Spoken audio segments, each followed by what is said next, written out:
So friends చూసారు కదా, auto దిగిన తర్వాత ఒకళ్ళు 2 కిలోమీటర్స్ అంటున్నారు, ఒకళ్ళు 5 కిలోమీటర్స్ అంటున్నారు, ఒకళ్ళు 7 కిలోమీటర్స్ అంటున్నారు.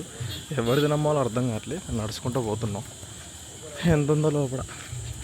ఫోన్ సిగ్నల్ లేదు, చేతిలో పైసలు లేవు, కానీ వెళ్ళాలి ఇంటికి. సిగ్నల్ వచ్చేదా కాపాడుకోవాలి. పైసలు హ్యాండ్ క్యాష్ మాత్రమే పెట్టుకోవాలి. హ్యాండ్ క్యాష్ లేకుండా వస్తే నాలానే అవుతుంది. నేను హ్యాండ్ క్యాష్ తీసుకొని రాలే. ఇప్పుడు ఆన్లైన్లో ఎవరిని అడుగుదామన్నా, ఆన్లైన్లో కొడదామన్నా నెట్వర్క్ లేదు. ఎట్లా అసలు ఎట్లా? గవర్నమెంట్ కూడా ఏమన్నా సిగ్నల్ కోసం ఈ 3 డేస్కి సిగ్నల్ ఏర్పాటు చేస్తే మంచిగా ఉంటుంది. గవర్నమెంట్ ఇనిషియేషన్ తీసుకొని కొంచెం చేస్తే ఏదో ఒకటి మార్గం అయ్యేది నాలాంటి వాళ్ళకి.